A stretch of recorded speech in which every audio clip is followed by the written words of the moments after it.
नमस्कार दोस्तों, स्वागत है आपका अपने इस YouTube चैनल इजी सिलेक्शन में। मैं ओम सिंह भाटी। आज अपन बात करेंगे कि सेकंड ग्रेड के लिए केमिस्ट्री को किस प्रकार तैयार किया जाए।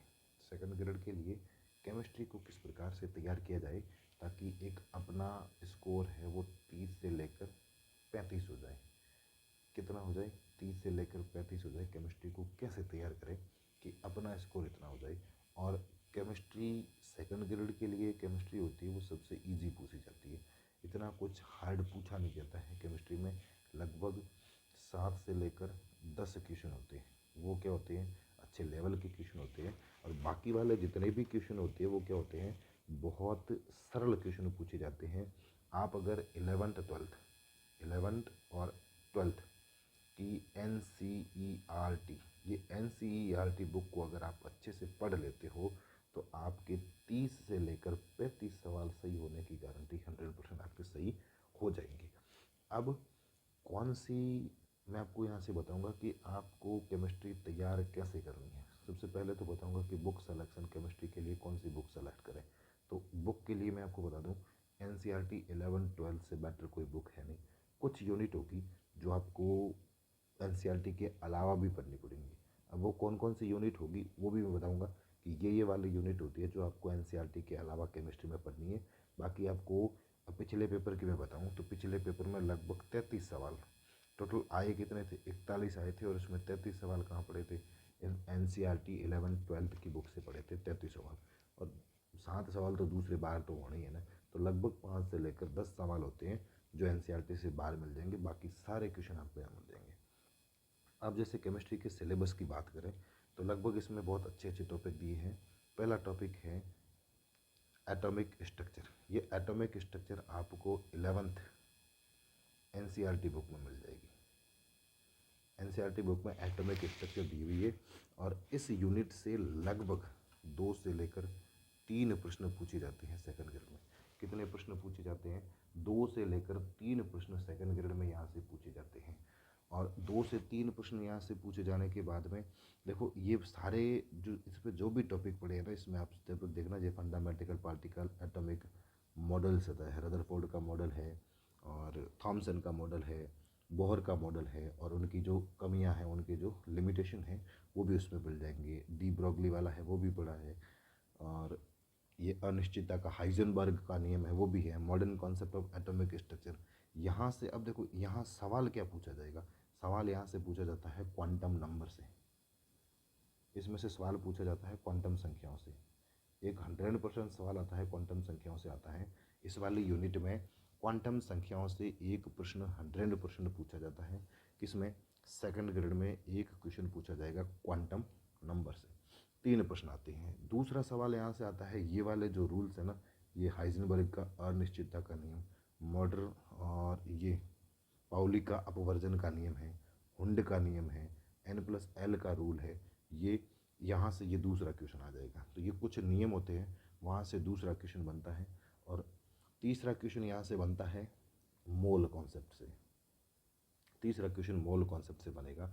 तो यहाँ लगभग कितने क्वेश्चन पूछे जाते हैं इस चैप्टर से? 3 से लेकर 2 से लेकर 3 2 से लेकर 3 क्वेश्चन पूछे जाते हैं। भाई 2 तो फिक्स है, तीसरा क्वेश्चन भी यहाँ से आ जाता है। कौन सी यूनिट से? ये एटॉमिक स्ट्रक्चर से।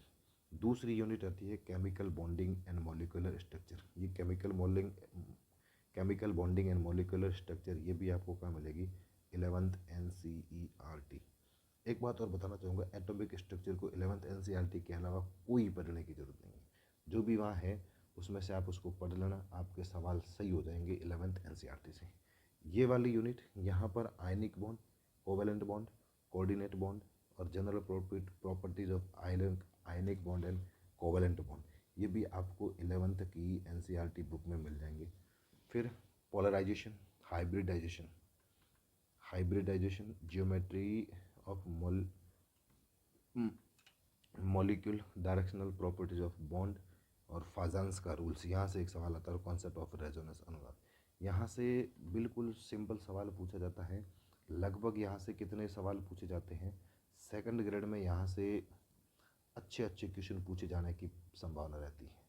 और यहाँ से कितने क्वेश्चन पूछे जाते हैं, 2 से लेकर 3 प्रश्न यहाँ पूछे जाते हैं। कितने, 2 से लेकर 3 प्रश्न पूछे जाते हैं। अब यहाँ क्वेश्चन क्या आएगा, पिछली बार देखो जैसे इससे आगे सवाल एक आया था या केमिकल बॉन्डिंग में से जनरल, देखो या केमिकल बॉन्डिंग वापस उधर जाके ग्रेजुएशन में भी ये टॉपिक है।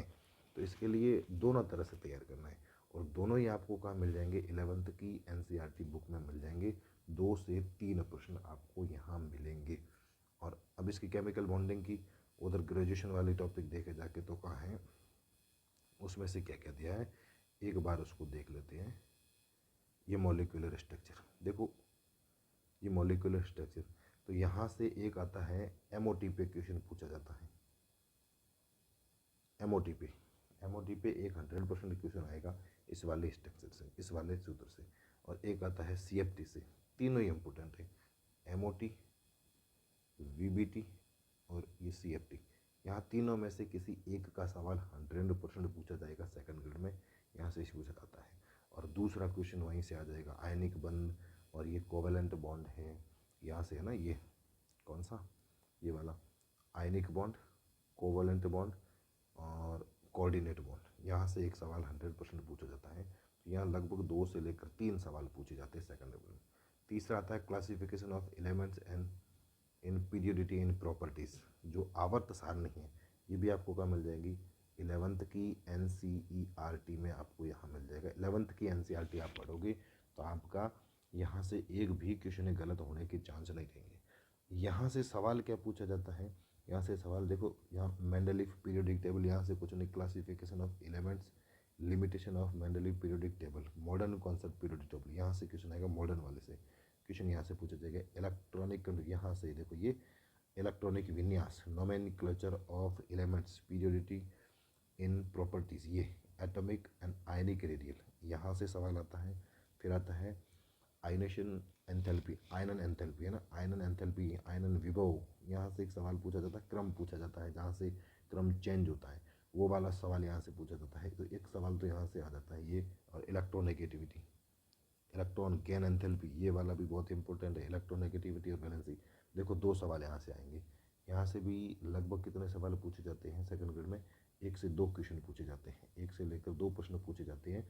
तो एक सवाल तो ये फिक्स है, किसमें से, विद्युत ऋणता है, इलेक्ट्रोनेगेटिविटी, आयनन इलेक्ट्रॉन गेन एंथैल्पी, इलेक्ट्रॉन लब्धि एंथैल्पी है, और एक ये आयनन विभव, आयनन विभव वाला है। ये तीनों में से एक सवाल 100% ये पूछा जाएगा और एक आ जाएगा मॉडर्न कॉन्सेप्ट से भी, यहाँ से भी पूछा जाता है और यहाँ से भी हो सकता है। तो ये 2 प्रश्न यहाँ से लगभग पूछे जाते हैं सेकंड ग्रेड में। अगला इक्विलिब्रियम, इक्विलिब्रियम देखो यहाँ से इस वाले पार्ट से, ये भी आपको कहाँ मिलेगा, 11th NCERT में मिल जाएगा, ये 11th NCERT में मिल जाएगा। लेकिन इसकी मैं एक बात बताऊँ, यहाँ से 2 प्रश्न आने हैं। अब 2 प्रश्न में से एक आपको पता है कि यहाँ से न्यूमेरिकल आएगा, क्या पूछा जाएगा, एक 100% न्यूमेरिकल पूछा जाएगा। और वो न्यूमेरिकल भी कौन सा होगा, जहाँ NCERT बुक है, उस NCERT बुक के चैप्टर के बीच में ऐसे बॉक्स बन के, ऐसे बॉक्स बना हुआ, उस बॉक्स के अंदर जो न्यूमेरिकल लिखे हैं वो 100% उनको आप देख लेना, उनमें से आपको एक क्वेश्चन मिल जाएगा। तो पूरी यूनिट आपकी अच्छी है फिजिकल केमिस्ट्री, तो आप उसको पढ़ लेना। बाकी एक NCERT से न्यूमेरिकल इसमें से पूछा जाएगा और NCERT बुक के अलावा वो न्यूमेरिकल कहीं से नहीं आएगा। तो वही वापस रिपीट होते हैं क्वेश्चन न्यूमेरिकल, एक क्वेश्चन आप न्यूमेरिकल को पढ़ के जाओगे तो न्यूमेरिकल आपका यहाँ से सही हो जाएगा। बाकी 11th की NCERT किताब को आप पढ़ लोगे तो ये आपकी पूरी यूनिट आपकी सही हो जाएगी यहाँ से। अगली आती है रेडॉक्स रिएक्शन, ये भी NCERT 11th की है, एक चैप्टर है उसमें दिया हुआ है। और यहाँ से एक पूछा जाता है असमानुपातन अभिक्रिया, असमानुपातन अभिक्रिया वाला सवाल हर बार आता है। तो उस असमानुपातन अभिक्रिया को देख लेना। यहाँ भी लगभग एक तो फिक्स है और दूसरा सवाल भी यहाँ से आ सकता है, एक फिक्स है और दूसरा भी आ सकता है। तो एक तो असमानुपातन अभिक्रिया पे हर बार आता है, दूसरा आता है ऑक्सीडेशन नंबर से, ऑक्सीडेशन नंबर निकालने होते हैं, कोई भी आपको कंपाउंड दे देंगे और उसका ऑक्सीडेशन नंबर निकालना होता है। तो ये वाली रेडॉक्स रिएक्शन आपको कहाँ मिलेगी, 11th NCERT बुक में आप इसको कर सकते हो, 102 नंबर हो सकते हैं। अगला आता है GOC, ऑर्गेनिक केमिस्ट्री। यहाँ देखो, यहाँ सिंपल सवाल बनता है। देखो सिंपल सवाल कहाँ से बनेगा, एक तो ये होमोलाइटिक और हेटेरोलाइटिक बॉन्ड डिफ्यूजन से क्वेश्चन 100% एक क्वेश्चन यहाँ से बन जाता है, homolytic and heterolytic bond diffusion. इस बार सेकंड ग्रेड में भी यहाँ से क्वेश्चन आया था। फ्री रेडिकल्स, ये है ना, मुक्त मूलक, कार्बोकैटायन और कार्ब एनायन, एक सवाल यहाँ से बनेगा। ये वही बनते हैं ना कि ये पूरा, ये वाला पूरा यहाँ तक, यहाँ तक एक क्वेश्चन बनने के चांस अच्छे रहते हैं। Homolytic and heterolytic bond diffusion, free radicals and carbocations and carbanions, यहाँ से एक क्वेश्चन बनता है, 100% अच्छा क्वेश्चन बनता है और आएगा। दूसरा इलेक्ट्रोफिलिक और न्यूक्लियोफिलिक, यहाँ से भी क्वेश्चन बनता है कि कौन इलेक्ट्रोफिलिक है और कौन न्यूट्रोफिल से। तो यहाँ से टाइप्स ऑफ ऑर्गेनिक रिएक्शन, ये रिएक्शन होती है जो SN1 और SN2 रिएक्शन होती है। तो एक सवाल बनता है यहाँ से और एक सवाल बन गया वहाँ से, हो गया। एक सवाल ये बनेगा, different method of purification, qualitative and quantitative analysis, जो विश्लेषण होता है, गुणात्मक विश्लेषण और मात्रात्मक विश्लेषण, हाइड्रोजन उसमें है, हेलोजन का है, नाइट्रोजन परीक्षण है और लेसाने विलियन जो बनता है। और ये वाला जो है ना, यहाँ से एक क्वेश्चन, तीन क्वेश्चन यहाँ से बनते हैं, 1 2 और 3। तीन कौन से? एक होता है homolytic and heterolytic bond diffusion से आएगा यहाँ से क्वेश्चन, दूसरा इलेक्ट्रोफिल्स एंड न्यूट्रोफिल्स यहाँ से आएगा, और तीसरा आएगा जो प्यूरिफिकेशन की मेथड होती है, वहाँ से एक क्वेश्चन पूछा जाता है। तो इस यूनिट से लगभग 3 प्रश्न होते हैं और ये आपको कहाँ मिल जाएगी? देखो, इसको टाइप्स ऑफ रिएक्शन को थोड़ा है ना, आप ग्रेजुएशन की किताब से पढ़ लेना टाइप्स ऑफ रिएक्शन को। बाकी वाले जो भी मेथड है वो 11th की NCERT से आपको मिल जाएगा, 11th की NCERT से। फिर आता है हाइड्रोकार्बन। अब देखो, इस यूनिट के मेरे भी नोट्स शेयर किए हुए, बहुत बढ़िया नोट्स शेयर किए हुए, उसको जाके आप टेलीग्राम पर पढ़ सकते हो।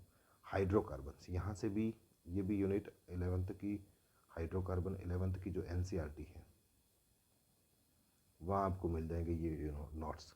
अब इसके अंदर एलिफेटिक हाइड्रोकार्बन, एल्केन, एल्कीन और एल्काइन, यहाँ से लगभग सेकंड ग्रेड में कितने क्वेश्चन पूछे जाते हैं? सेकंड ग्रेड में हाइड्रोकार्बन से, हाइड्रोकार्बन में लगभग 3 क्वेश्चन आते हैं। कितने आते हैं? 3 क्वेश्चन सेकंड ग्रेड में हाइड्रोकार्बन से पूछे जाते हैं। तो एक क्वेश्चन तो जो अपन आज पढ़ रहे थे, एल्केन, जो हमने पढ़ा था, एल्केन में एक तो बनाने की विधियाँ और एक रासायनिक अभिक्रियाओं से, यहाँ से सवाल एल्केन का बनेगा, 100% बनेगा। एक एल्केन का बनेगा, एल्कीन का भी बनेगा, जिसमें बनाने की विधियाँ और रासायनिक अभिक्रिया, और एक क्वेश्चन या तो एल्काइन, देखो एक इन दोनों में से एक बनता है, एक तो यहाँ से श्योर है, एक इन दोनों में से बनता है। फिर एरोमेटिक हाइड्रोकार्बन, बेंजीन और कॉन्सेप्ट ऑफ एरोमेटिक का जो हकल्स का रूल है, वहाँ से भी एक क्वेश्चन बनता है। और केमिकल प्रॉपर्टीज़, जो हकल्स का नियम है, तो यहाँ से भी कितने बन गए? एक बन गया एल्केन, एल्कीन और एल्काइन, यहाँ से लगभग इन तीनों में 2 सवाल, एक एरोमेटिक हाइड्रोजन पे सवाल आ गया और एक कॉन्सेप्ट ऑफ एरोमेटिक का, निम्न में से कौन सा यौगिक है वो एरोमेटिक है नहीं है। तो इस तरह से कुछ क्वेश्चन पूछे जाते हैं। कितने क्वेश्चन आते हैं इस यूनिट से? लगभग 3 प्रश्न पूछे जाते हैं। तो आप इस तरह से केमिस्ट्री में अपना अच्छा स्कोर कर सकती हो। देखो, इतना बड़ा सिलेबस है और उसमें से कुछ आप अच्छे अच्छे टॉपिक जहाँ से सवाल आते हैं, जहाँ से क्वेश्चन आते हैं, उसको पढ़ोगे तो बढ़िया रहेगा। फिर यहाँ केमिस्ट्री होती है पूरी, ये 11th की NCERT बुक के अलावा इसमें जो मैंने बताया उसको कुछ नहीं पढ़ना है। एक कौन सा पढ़ना है आपको? ओनली ये वाला जो था ना हाइड्रोकार्बन में, ये आपके GOC में था आपके, ये types of reaction SN1 SN2 और विलोपन अभिक्रिया है, नाभिक स्नेही प्रतिस्थापन है, वो वाली अभिक्रिया है, वो आपको कहाँ से पढ़नी है? थोड़ी बहुत हो तो ग्रेजुएशन से पढ़ना, लेकिन आप आगे जाके रिएक्शन मैकेनिज्म एक यूनिट दी हुई है, तो वो वापस वहाँ पढ़ोगे तो ये भी यहाँ से क्लियर हो जाएगा, उसकी कोई चिंता करना मत आप। आगे बात करें तो आता है कोऑर्डिनेशन कंपाउंड। बहुत बढ़िया यूनिट है और फालतू के नंबर दे के जाते हैं, अगर इसको कोई ढंग से कर लेगा तो ये वाले आपको कोऑर्डिनेशन कंपाउंड में लगभग 2 से लेकर 3 प्रश्न पूछे जाते हैं सेकंड ग्रेड में। कोऑर्डिनेशन कंपाउंड से कितने? 2 से लेकर 3 क्वेश्चन पूछे जाते हैं। Coordination number, ligands of their types, Werner theory, ये वाली वर्नर थ्योरी बहुत इंपॉर्टेंट है, यहाँ से सवाल पूछा जाता है। एक सवाल आयुपेशी नोमेनक्लेचर से भी पूछा जाता है of coordination compound, IUPAC nomenclature of coordination compound and formulation of mononuclear coordination compound, isomerism, shapes, ये आइसोमेरिज्म, समावेता बहुत इंपॉर्टेंट है। समावेता कोऑर्डिनेशन कंपाउंड की जो आइसोमेरिज्म होती है ना, वहाँ से पूछा जाता है। सेप्स है, कलर है, तो ये वाली आपको मिलेगी कहाँ, NCERT जो 12th वाली बुक है, NCERT 12th वाली है, उसमें से कोऑर्डिनेशन कंपाउंड आपको करना है। तो यहाँ से देखो एक सवाल तो एक आयुपेशी नामकरण से आएगा, और वर्नर थ्योरी या आयुपेशी नामकरण से। Isomerism, shapes, colour, formulation of mononuclear coordination compound हो गया। मैग्नेटिक प्रॉपर्टी, चुंबकीय गुण होते हैं इन complex stability of coordination compound. Metal carbonyl compound, metal carbonyl compound यहाँ से इतना कुछ आता नहीं है। तो एक सवाल कहाँ से बन गया, वर्नर की थ्योरी या कोऑर्डिनेशन कंपाउंड, जो लिगेंड वगैरह हैं। तो जो NCERT में लिखा है उसको आप पढ़ लेना, 12th वाली NCERT बुक है, उससे बाहर वहाँ से 100% सवाल नहीं जाएगा। और क्वेश्चन कितने आएंगे, लगभग 2 से 3 प्रश्न पूछे जाते हैं, 2 तो फिक्स है और तीसरा प्रश्न भी आता है। तो इसको थोड़ा सा अच्छा कर लेना, आपका स्कोर अच्छा हो जाएगा। फिर मॉलिक्यूलर स्ट्रक्चर तो पहले इसको देख लिया उधर जाके। States of matter, state of matter में gas, liquid, ideal gas equation, Dalton rule. देखो ये यहाँ से इस यूनिट से भी एक क्या आना है, न्यूमेरिकल आना है। देखो एक न्यूमेरिकल आना है, तो यहाँ से क्वेश्चन कितने पूछे जाएंगे, यहाँ से एक न्यूमेरिकल आना तय है। अब न्यूमेरिकल आएगा तो यहाँ से क्या करना पड़ेगा, एक न्यूमेरिकल है और 2 सवाल और आएंगे। 2 सवाल में से एक सवाल तो यहाँ से 100% बनेगा। ये वाला पीछे वाला है ना, solid state, classification of solids और क्रिस्टल। ये आपको 12th की जो NCERT बुक है उसके अंदर ओनली क्लासिफिकेशन, ठोसों के प्रकार, सो टाइप्स ऑफ सॉलिड्स, वही देखने, क्रिस्टल स्टेट एक टेबल बनी हुई है।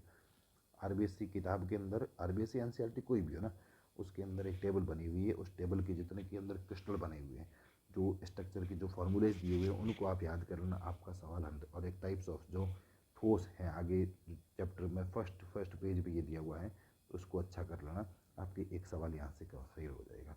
दूसरा, ये लिक्विड स्टेट में यहाँ से न्यूमेरिकल आता है। न्यूमेरिकल कहाँ से आएगा, इस लिक्विड स्टेट से न्यूमेरिकल आएगा। तो 2 से 3 सवाल, 1, 2 और 3, एक यहाँ से, एक यहाँ से और एक यहाँ से, 3 सवाल यहाँ पूछे जाते हैं।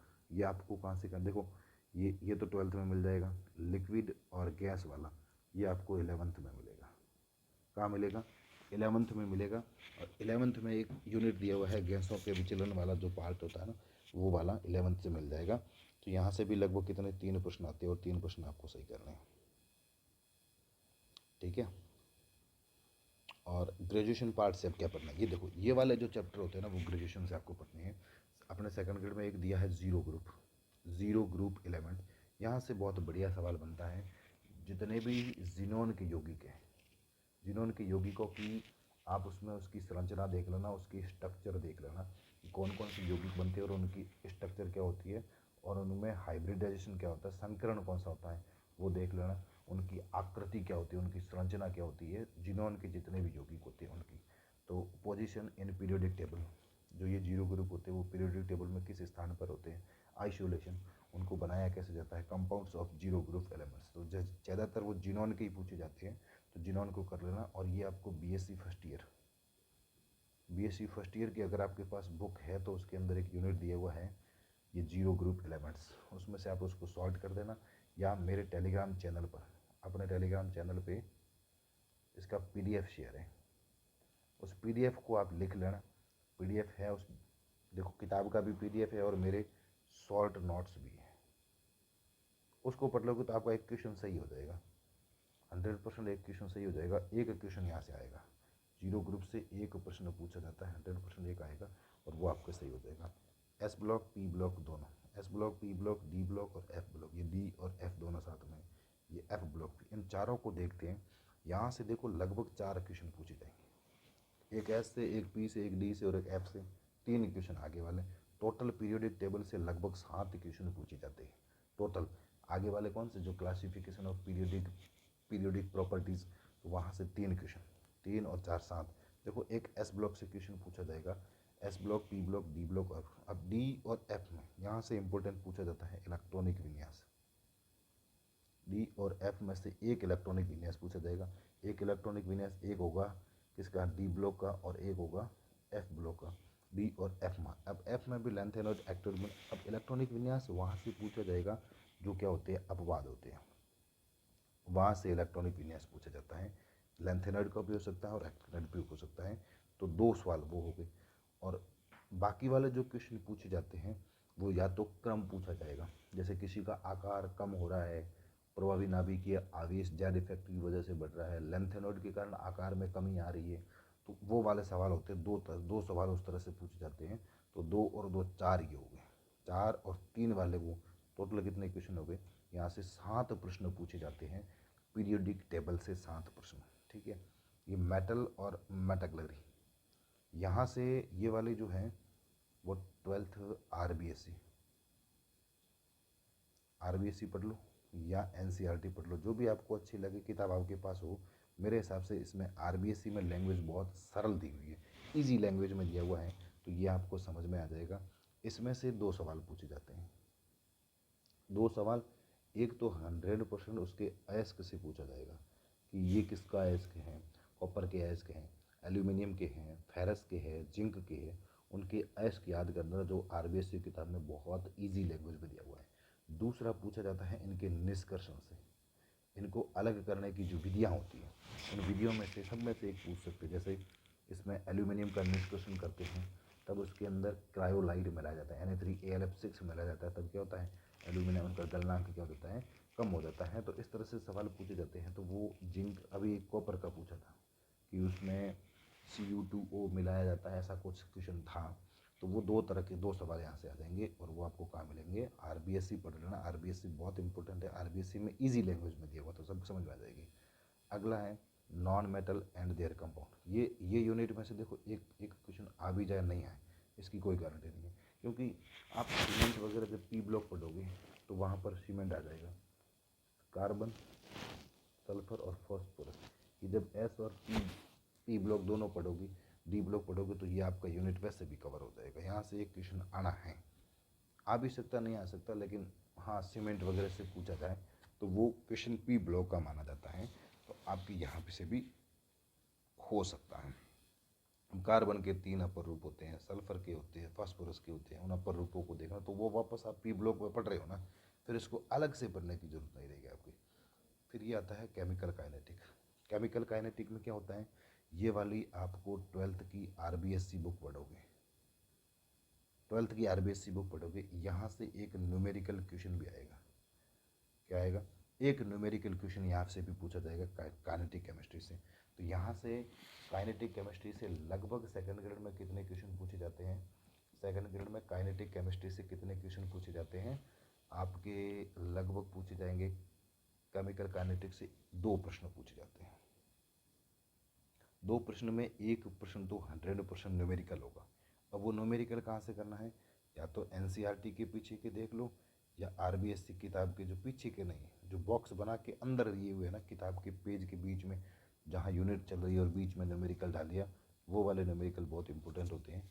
और बाकी वाला जो पूछा जाता है जीरो ग्रुप है, जीरो जो रिएक्शन है, शून्य कोटि की अभिक्रिया, प्रथम कोटि की अभिक्रिया, द्वितीय कोटि की अभिक्रिया, वो कोटि वाली अभिक्रियाओं में से पूछा जाता है, या फिर उनका अर्धायु काल से भी पूछा जा सकता है। तो इस तरह से इसके अंदर 2 क्वेश्चन होते हैं, और ये आपको कहाँ से करनी है, आरबीएससी से करोगे तो बढ़िया रहेगा, क्योंकि लैंग्वेज ईजी होती है ना, तो समझ में बहुत सरलता से आ जाती है, आसानी से आ जाती है। बाकी एनसीईआरटी भी बढ़िया है। एक ये सॉल्यूशन आ गया, यहाँ से भी क्या आता है, एक न्यूमेरिकल आता है। अब ये न्यूमेरिकल भी कहाँ पढ़ना आपको, ये भी आप आरबीएससी में पढ़ सकते हो, एनसीईआरटी में पढ़ सकते हो, कहीं से भी पढ़ना।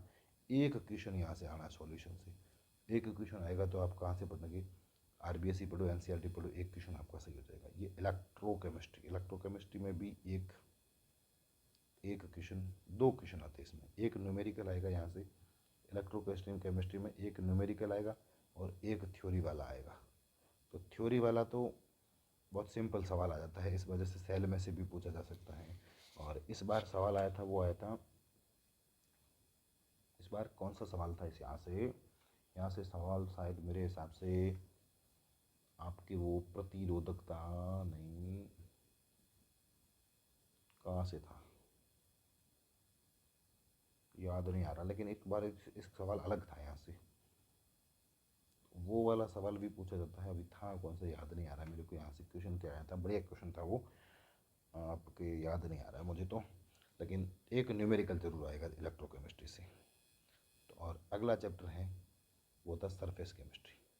सरफेस केमिस्ट्री से 2 सवाल आते हैं। देखो, दो सवाल बहुत इंपॉर्टेंट सवाल पूछे। एक तो देखो ये तो यहाँ से पूछ जाएगा, कोलाइडी विलियन होता है, एक सवाल वहाँ से कोलाइडल से आ जाता है। ये तो आप आरबीएस की किताब पढ़ लेना, ट्वेल्थ की एनसीईआरटी पढ़ो तो भी आपकी मर्जी, और आरबीएससी पढ़ो जो भी आपके पास हो, लेकिन सवाल आपको इन किताबों में से ही मिल जाएंगे। वो मिल जाएंगे रिएक्शन मैकेनिज्म, ये वाले यूनिट आपको कहाँ से पढ़ने पड़ेगी, ग्रेजुएशन से पढ़नी पड़ेगी, ये वाले ग्रेजुएशन से पढ़नी पड़ेगी। SN1 और SN2 से हर बार सवाल आता है। और ये नाभिक ही प्रति electrophilic addition and substitution reaction, nucleophilic addition and substitution reaction, और यह टाइप्स ऑफ रिएक्शन, ये आपको बीएससी फर्स्ट ईयर की किताब में मिल जाएगी। बीएससी फर्स्ट ईयर की जो बुक होती है उसके अंदर ये आपको सारा मिल जाएगा मैटर। फिर आता है स्पेक्ट्रोस्कोपी, ये भी आपको कहाँ से पढ़नी है, बीएससी की किताब से पढ़नी है, और वो भी बीएससी कौन सी, फर्स्ट ईयर की किताब में आपको ये यूनिट मिल जाएगी। यहाँ से क्या पूछा जाता है, एक लैम्डा मैक्सिमम। अब यहाँ से सवाल कितने पूछे जाते हैं, कौन सी यूनिट से, आपके इस स्पेक्ट्रोस्कोपी से लगभग 2 क्वेश्चन पूछे जाते हैं। 2 क्वेश्चन में एक तो लैम्डा मैक्सिमम फिक्स है, और एक पूछा जाता है आईआर से पूछा जाता है। ये आईआर मॉलिक्यूलर वाइब्रेशंस हुक का नियम होता है, यहाँ से पूछा जाता है। आईआर बैंड होता है ना, वहाँ से भी एक क्वेश्चन पूछा जाता है। तो ये 2 क्वेश्चन हो गए यहाँ से। एक हो गया लैम्डा मैग, ये आपको बीएससी में मिलेगा, 11th-12th में है ही नहीं। फिर बायो इन ऑर्गेनिक केमिस्ट्री, कौन सी, बायो इन ऑर्गेनिक केमिस्ट्री, ये मेरे पीडीएफ शेयर की हुई है टेलीग्राम चैनल पे। ये भी एक ग्रेजुएशन का है, यहाँ मिलेगा नहीं, लेकिन बहुत सिंपल सवाल आ जाता है इन चारों में से, बहुत सीधा सवाल आ जाता है। जैसे अभी आया था रक्त का थक्का बनने में किस तत्वों की आवश्यकता होती है, तो ये वाला होता है। हीमोग्लोबिन में कौन होता है, तो आयरन होता है। कॉपर ये होता है, तो जो मॉलस्क का संघ के प्राणी होते हैं उनमें जो ब्लड होता है उनमें ये कॉपर होता है, उनके अंदर हीमोसाइनिन होता है ना, तो उनके अंदर हीमोसाइनिन होता है, तो उसमें हीमोसाइनिन होता है वो कॉपर का क्या होता है, संकुल यौगिक होता है, कॉम्प्लेक्स होता है। और मैग्नीशियम होता है जैसे क्लोरोफिल का होता है। तो ऐसे जो हमारे यूज़ हो रहे हैं ना, ये जो 4 एलिमेंट्स के जो यूज होते हैं उनको पढ़ना है। तो ये वाले भी मेरे पीडीएफ एक शेयर कर रखी है टेलीग्राम चैनल पे, उसको जाके आप देख लेना। बायोमोलिक्यूल बहुत इंपॉर्टेंट है, बहुत सिंपल यूनिट है। Biomolecule, carbohydrate, protein, vitamin, nucleic acid, सारा। यहाँ से लगभग सेकंड ग्रेड में 2 प्रश्न आने हैं। कितने प्रश्न आने हैं बायोमोलिक्यूल से, बायोमोलिक्यूल से 2 से 3 प्रश्न आने हैं। 2 से लेकर 3 प्रश्न पूछे जाते हैं बायोमोलिक्यूल से सेकंड ग्रेड में। अब आएगा क्या, एक सवाल तो विटामिन फिक्स है, सेकंड ग्रेड में एक सवाल विटामिन से पूछा जाता है बायोमोलिक्यूल में। दूसरा एक क्वेश्चन पूछा जाता है कार्बोहाइड्रेट में ग्लूकोज और फ्रक्टोज से, इनको बनाने की जो विधियाँ है ना, इनकी रासायनिक अभिक्रिया, जैसे ग्लूकोज की ब्रोमीन जल से क्रिया करवा दी, ग्लूकोज की नाइट्रिक अम्ल से ऑक्सीकरण करवा दिया, ग्लूकोज की उससे हाइड्रोक्सी NH2OH क्या बोलते हैं उसको, हाइड्रोक्सी एमीन से क्रिया करवा दी। उसके नहीं, क्या बोलते हैं उसको, हाइड्रोजन से भी क्रिया है शायद, ऐसा कुछ उससे क्रिया करवाने वाले जो अभिक्रिया दी है फ्रक्टोज की। जैसे अभी पूछा था कि अगर फ्रक्टोज की क्रिया नाइट्रिक अम्ल से ऑक्सीकरण करवा दिया जाए तो क्या बनता है, ग्लूकोज से करवाए तो क्या बनता है। तो ऐसा सवाल एक पूछा जाता है, वहाँ पे पूछा जाएगा। और एक पूछा जाता है विटामिन में से, और एक क्वेश्चन होता है जो या तो प्रोटीन में से आ जाएगा या न्यूक्लिक एसिड में से आ जाएगा। और ये कार्बोहाइड्रेट जैसे एक सेलुलोज है, स्टार्च है, वहाँ से भी क्वेश्चन बनता है, ग्लाइकोजन है। तो बढ़िया अच्छे सवाल बनते हैं। ये वाले जो यूनिट है ना बायोमोलिक्यूल, ये फालतू के नंबर है, बहुत सिंपल यूनिट है। पॉलीमर होती है तो यहाँ से भी पॉलीमर में से पूछे जाते हैं। पॉलीमर जैसे नाइलॉन 66 होता है, बैकेलाइट होता है, मेलामाइन फॉर्मल्डिहाइड रेजिन होता है, जो ये बहुलक होते हैं उनमें से बहुत जो ये। अब ये भी यूनिट कहाँ से मिलेगी आपको, ट्वेल्थ की किताब से, ये भी ट्वेल्थ की किताब से, और ये भी ट्वेल्थ की किताब से। ट्वेल्थ की कोई भी पढ़ लेना, आरबीएससी पढ़ो, एनसीईआरटी पढ़ो, आपकी इच्छा।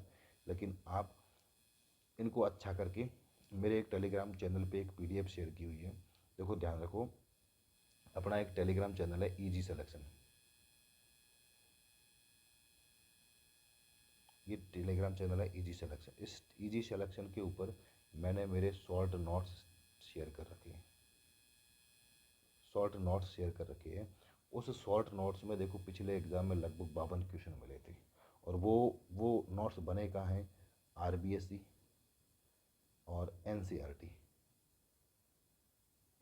इन किताबों से नोट्स बनाए गए हैं। और सरकारी किताबों को पढ़ने से ही सरकारी नौकरी मिल जाती है। बहुत बढ़िया किताबें हैं, आप इन किताबों को पढ़िए। केमिस्ट्री में आपके लगभग 30 से लेकर 35 सवाल सही हो जाने चाहिए, होने ही चाहिए, क्योंकि बहुत इजी है। पिछले पेपर को ध्यान में रखते हुए पढ़ना है। प्रीवियस ईयर क्वेश्चन केमिस्ट्री में बहुत बड़ा रोल रखेंगे, क्योंकि यहाँ सवाल क्या होते हैं, वापस रिपीट होते हैं। केमिस्ट्री में first grade second grade college professor में पूछे हुए सवाल वो वापस यहाँ आते हैं। तो इतनी प्रीवियस ईयर क्वेश्चन के भी लिए मैंने भी आपके लिए बहुत अच्छी हेल्प कर दी है कि जितने भी प्रीवियस ईयर पेपर हुए हैं उनकी मैंने 2000 क्वेश्चन की, लगभग 2000 क्वेश्चन की एक बुक तैयार की है।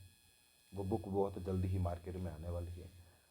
और इस जो 2000 क्वेश्चन है ये विद एक्सप्लेनेशन है, बहुत महत्वपूर्ण आपके लिए ये किताब रहेगी प्रीवियस ईयर क्वेश्चन वाली। तो आपको करना क्या है, N C E R T को महत्व देना है। N C E R T ये और आर बी एस सी, कोई भी हो आपके पास, दोनों में से कोई भी बुक हो, मैं तवज्जो दूंगा एन सी आर टी को। और आर बी एस सी हो तो भी बेस्ट है। इन दोनों से क्या करने हैं, खुद के शॉर्ट नोट्स बनाने हैं। खुद के शॉर्ट नोट्स बनाओगे और फिर इसका क्या करोगे, बार बार क्या करोगे, रिवीजन करोगे। और फिर इसकी क्या करनी है, आपको प्रैक्टिस करनी है। प्रैक्टिस कहाँ से करोगे, जो अपनी बुक आएगी यहाँ से कर लेना, या आपकी इच्छा हो कि मैं पेपर प्रिंट करवाऊँ, टेस्ट सीरीज ज्वाइन करने से कोई मतलब नहीं है। ऑनलाइन टेस्ट सीरीज आप कभी भी ज्वाइन मत करना, क्योंकि 2.5-3 घंटे का पेपर होता है, उसको 15-10-15 मिनट में पूरा कर देते हैं। तो ऑनलाइन टेस्ट सीरीज का कोई मतलब नहीं है। ऑफलाइन टेस्ट सीरीज हो तो ज्वाइन कर लेना, नहीं तो पुराने पेपर उनकी वहाँ से प्रैक्टिस कर लेना। आपका केमिस्ट्री में जो है वो 30 से 35 सवाल, लगभग 40 सवाल पूछे जाते हैं।